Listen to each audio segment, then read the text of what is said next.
Hello and welcome to Pathways, where you are invited to join me for a visit with leaders in personal development and cultural evolution. This is your host, Paul O'Brien.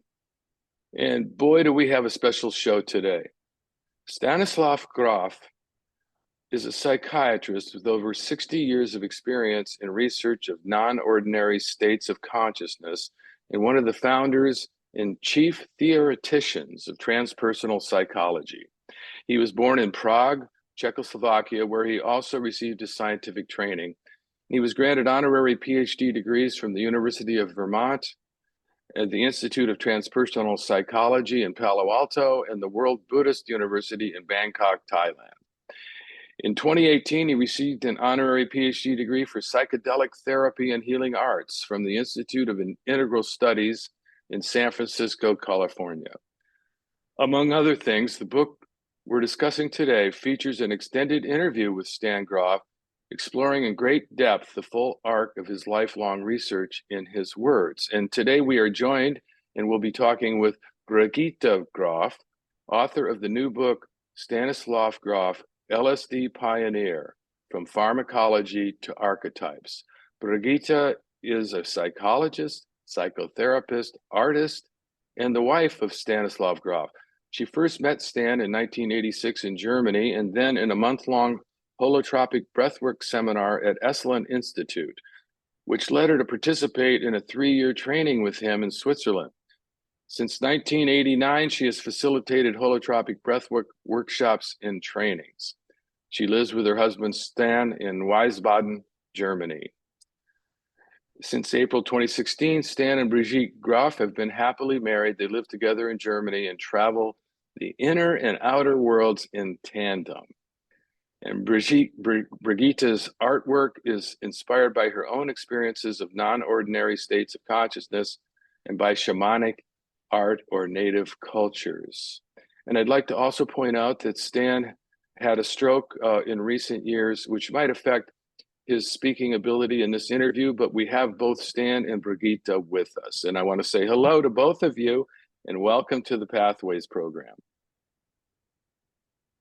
Thank you very much. Okay. Now, the book that I just mentioned is a sublime celebration of the 90th birthday of Stan Grof, our beloved psychedelic elder. Now, how did this book come about and whose idea was it?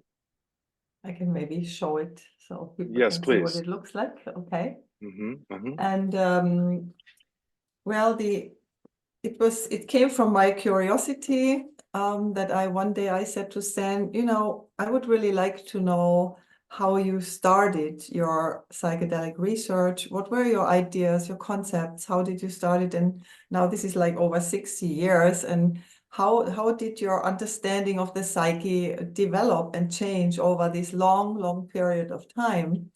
That's how this interview happened. We sat down and asked the questions, and he explained how he started. That's why it's called From Pharmacology to Archetypes, because right. Yeah. Okay, in the interview Yeah. Sorry. No, go ahead. Yeah, you were saying, that I have never seen sort of from beginning to the end. To now. And this was something that you wanted to do. Yeah, this development of his whole, life's work was never written down or never explained. So that's right. the new thing. And an interview that you conducted with Stan is a big part of this book, along with a lot of pictures, incredible pictures of you guys with all kinds of luminaries in the psychedelic world. And we'll get to some of that in our conversation. So, okay, what is pharmacology? And that's where Stan started out, right? Yes. Well, many people sort of believed that you can understand LSD because of chemistry or Pharmacology. Pharmacology. Mm-hmm. And I had laboratory work when we had quite a few patients and friends also, and basically do it in a laboratory approach, you know, taking a lot of Measures. blood and Yeah, and so- measuring the brain waves, brain waves, everything. peeing, Taking urine samples and Yeah. everything. So Right, that was the right. approach. I have a picture of Stan in these early times where he was with cables in the session. And you know, And we this is didn't ask about what was happening for these people who were experiencing psychedelics, and only behind, sometimes between those things, when we had all the different laboratory tests, yeah. I realized something very fascinating, which was that although people were doing with the same substances and the same dosages, the same setting, each of them had something completely different. What I able to experiences were totally different. And then when we repeat with those same substances, again under the same circumstances, each session of ours was completely different. And I realized this was not pharmacology. You know, pharmacology is very important that you expand that something specific come. You know, if you have supposed to speed, you take a pill against headaches, and then you want the headaches to go away. Yeah, or if it's for throwing up, you know, you're supposed to throw up. But with psychedelics, not as just LSD, but all the other that were mescaline and psilocybin. Yeah, right. Each of them, you know, were very different. If we do it today and do it 2 weeks after, it's going to be completely different. So I realized we were not doing chemistry, we were not doing psychology, pharmacology. We were working with the psyche, you know. So that was the first big insight. Lost interest in chemistry and pharmacology and put it to clinics. Yes, you went to the psyche.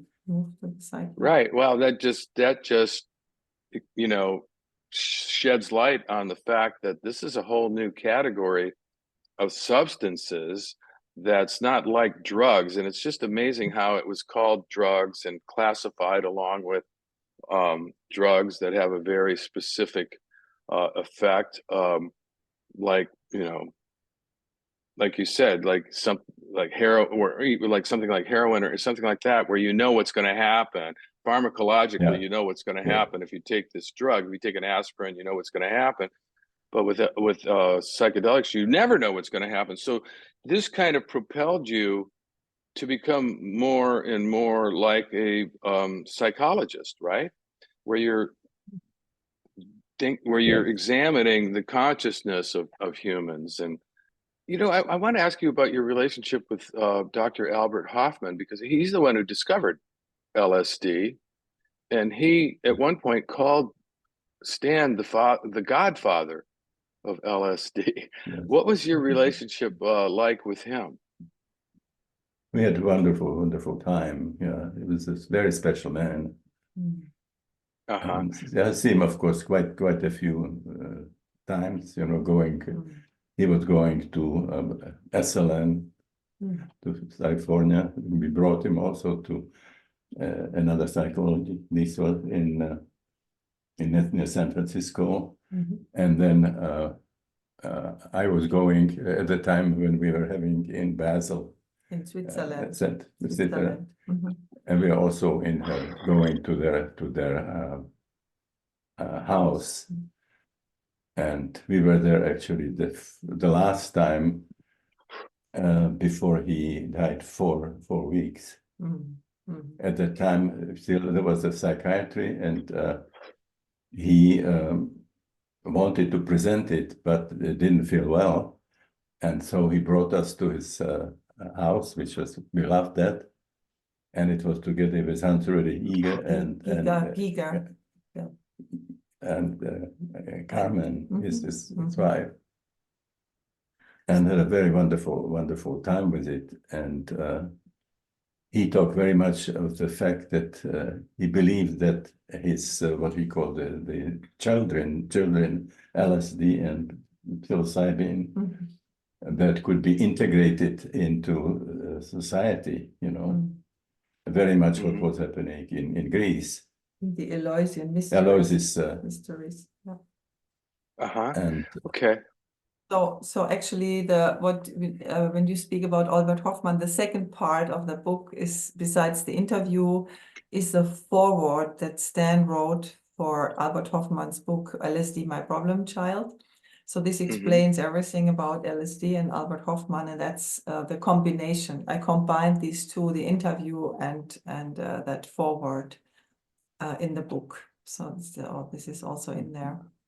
I love the book. It's such a human book, you know, and all with all of the pictures and this, you know, it's just such a great commemorative book. I'm sure it's going to do very well. I hope so. I want to encourage everybody who's listening today to get a copy of it. It's just a fascinating history that's going to make a lot of sense going forward into the future, now that we're allowed to do a little bit more, or quite a bit more, research on psychedelics. Now, I'm wondering, you know, what are a couple of ways that Stan's early experiments led to what was called the cartography of the psyche. What is the cartography of the psyche? What did you figure out? Well, what we have in psychiatry and psychology still now is basically something that we talk only about people after they postnatal. When Freud said, you know, that there is the newborn baby, tabula rasa. Tabula rasa. There's nothing there, right? And so, of course, this was changed very much with LSD and other psychedelics, you know. So when I started working with LSD, first medium dosages, which was quite very interesting. I've seen a lot of experiences when people had their eyes open and were looking at me, what was happening, and they were changing in many different things, you know. The perception. Sometimes I was Jaguar, sometimes I was Jesus or Hitler or whatever. Hitler, you know, and or superior jazz and so on. And also when we're looking around, you know, the room was very, very different each time. So sometimes it was like being in prison, like a prison, or well, in something in ocean, for example, on a cabin, you know. Other time it was like bordello, and sometimes it was we were, you know, being killed. What would you say this? Oh, go ahead. I was going to ask, what would you say? What would you say is the difference between a bad trip and a good trip? You know, people talk about having a bad trip. Is there any such thing, or is it just when they see scary images? Bad trip was what has happened very, very frequently, that somebody comes and start using some substance and stop it. And I have seen sometimes that people for 20 years were still stuck in psychiatry because they have not completed very difficult kind of experiences. Right. But if they are able to finish it, you know, then this could be a major change. Positive change could happen. Right. You know, it's I remember. I think some of the big merit of Stan is explaining these levels of the psyche, especially the perinatal level. People need to know, to understand these experiences. They are powerful and they can be really challenging. You know, it's like he found these different stages of birth, the so-called perinatal matrices, there are typical energies or experiences that come with it. And when you know this cartography and you have these experiences, that's a big help, because you understand that this is part of a psychospiritual rebirth process. But there is like in the first stage, which would be still in the intrauterine, could be like oceanic feelings, but it could be also be very paranoid feelings if there was like a attempted abortion in the pregnancy or something like that. And then when the birth starts, the onset of delivery, it's the so-called second matrix. Things get really tight and it's really scary and really narrow, and you feel you're never going to get out of that, and you can be totally desperate, terrible feelings. And then if people get stuck in that, that is a bad trip, but Right. and usually there is no bad trip, because there's only a journey with difficult experiences that need to be processed and expressed and transited. Because if the process continues, then it would get into the next stage of birth, which is a powerful death rebirth struggle with all kinds of images, and people could be feeling throwing up or feeling choking because they had the umbilical cord around the neck. There's all these memories would be coming up and would be expressed. And so you need to have a proper facilitator with you, somebody with you who is experienced and can help you get through these experiences, and then eventually it would open up to the spiritual rebirth. But those are powerful processes. This is not a joke. And so people should, Stan's beautiful contribution is he experienced that himself, and he was sitting for thousands of people who made these experiences, and so he knows that you can get through, and then opening to the transpersonal spiritual experiences. So that's what he found first, the pharmacology, then the perinatal level, and then the transpersonal level of the psyche, and then eventually the archetypes came as an energetic kind of pool that is forming and informing all these experiences. Yeah, also the very, very, very trips, they're keeping in a bed set and setting, sometime in the street and so on, let alone taking some very bad substances that are maybe no LSD at all. Not clean. Right, but right, for sure. So you discovered, of course, the official position of academic psychiatry is that biological birth does not constitute a psychotrauma that can be remembered. But you discovered through the use of psychedelics that these events, even before birth, can be recalled through the agency of the psychedelic drug, as if, we're having an inner child experience, but it's even before that. It's like the 4 stages of the perinatal stages of when we're in the womb. And we have these experiences in the womb that are sort of like the hero's journey, as Brigitte was just outlining, the 4 stages, and going through the dark night of the soul, and then, redemption, etc.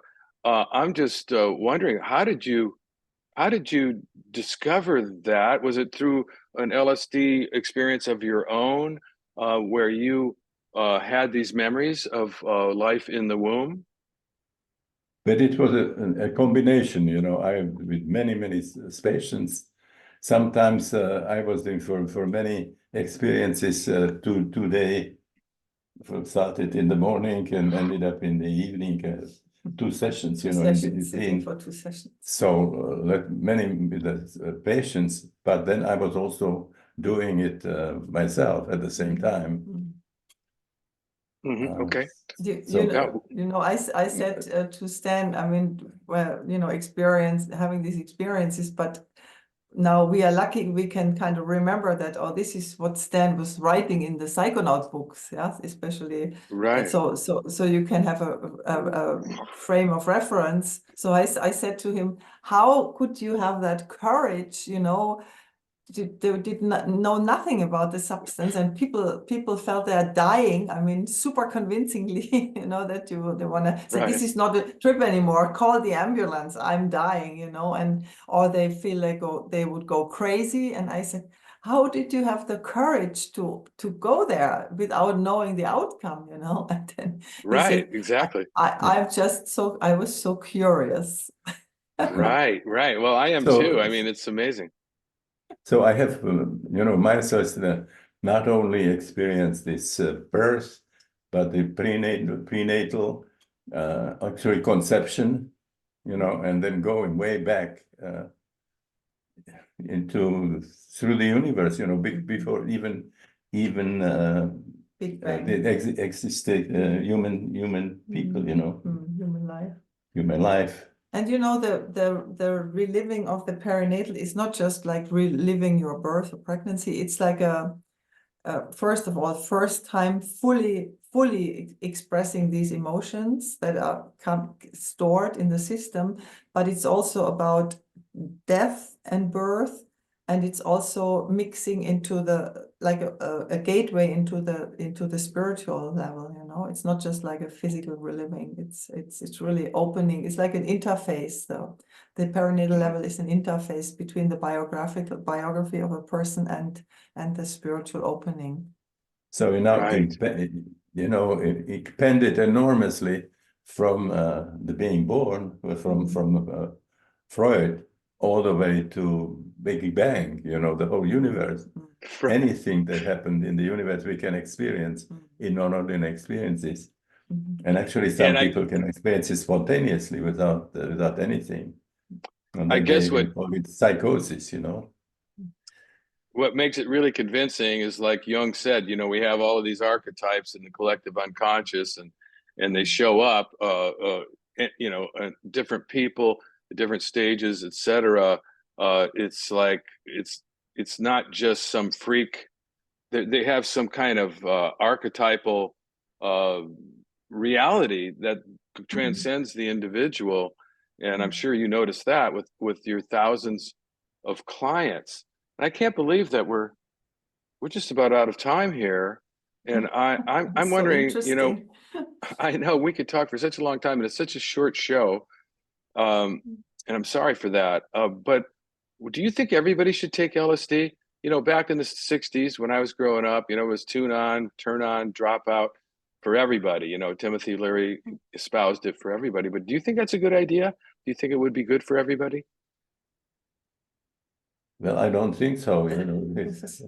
Well, as we said, it's a very, very powerful tool. And, you know, we also do the Grof breathwork, so people can do the holotropic breathwork, Grof breathwork, just to get used to these processes without taking anything, just breathing in a safe setting. And psychedelics, it's really important that if people do psychedelics, that they have a good therapist or good company. They're a very experienced and trained person, a good setting, safe setting. And it's, you know, it's those things are not just cookies that you take with your tea. This is very powerful stuff. And the indigenous people have shamans. So, you know, the vision that actually Rick Doblin was presenting at the MAPS psychedelic conference in Denver is that ideally there would be like centers in cities where people could go and they could do the breath work, or they could do different psychedelics that they would discuss with the experts there, what would suit for them, and they would have a good material, clean material. They would go inward. They would go close the eyes, have a session that is taken inward. They would learn about Stan's knowledge, his theory. They would know about the cartography of the psyche, the new cartography of the psyche, and they would be accompanied in a wonderful setting, you know, with also good integration. Good preparation, good integration. So you know, we have also now all over the years, we have now we have our experience with our training. Breathing. We have an So international Grof legacy we training. have now all over the world, you know. It's Grof Right. And legacy now training, it's called. in many of these people now adding to it also psychedelics. Right. Yeah. Right. we So also- what we would like now, Okay. yeah, what we would like to do now is that people would, for example, start with the breathwork Learning the breath and then work. do some sort of light psychedelics like MDMA, you see, Yes. psilocybin, and then Yes. Yeah, I mean, Right. Take a gradual approach. and yes, what yes. hopefully is now going to come is the 5-methoxy, 5-methoxy, the one that's Right, made right. out of Well, toads. Yeah, it's well, a fantastic substance. In the future, I think it's going to be for psychiatrists or psychologists the best substance. Well, we've run out of time. I mean, there's so much more we could explore, and I want to thank you for being on the show. And we didn't really talk about the Grof legacy training, which is where trainees learn to become sitters and facilitators and experiencers in psychedelic sessions. But people can get this information from your websites, and I want to be sure to tell our listeners about your website, one of which is www.brigittegrof.com. That's BRIGITTEGROF.com or StanislavGrof.com. No, StanGrof.com. Oh, StanGrof.com. Okay. And the training is GrofLegacyTraining.com. GrofLegacyTraining.com. Okay, thank you very much for being on the show today. It's been wonderful. And I want to thank our listeners for tuning in. If you tuned in late, this is your host, Paul O'Brien, author of Intuitive Intelligence, a book that shares the theme of the Pathways show. Now, don't worry, you can play and or share this interview whenever you want via the internet or as a free podcast, and I'll tell you how in a minute. Today, we've been visiting with Brigitte and Stanislav Grof, author of Stanislav Grof, LSD Pioneer, From Pharmacology to Archetypes. And I want to say thank you to all of our listeners for tuning into Pathways, which is broadcast and streamed on the internet at www.kboo.fm every Sunday morning at 8:30 USA Pacific time. Even better, podcasts of today's show, which you can listen to and forward to others, are available for free at divination.com. That's spelled DIVI nation.com, as well as via iTunes, Paulo's YouTube channel, and other free podcast servers. This is Paul O'Brien reminding you to tell your friends about Pathways Radio and podcasts. And thanks again to Brigitte and Stan and to all of you listeners for tuning in and being a part of the Pathways conversation.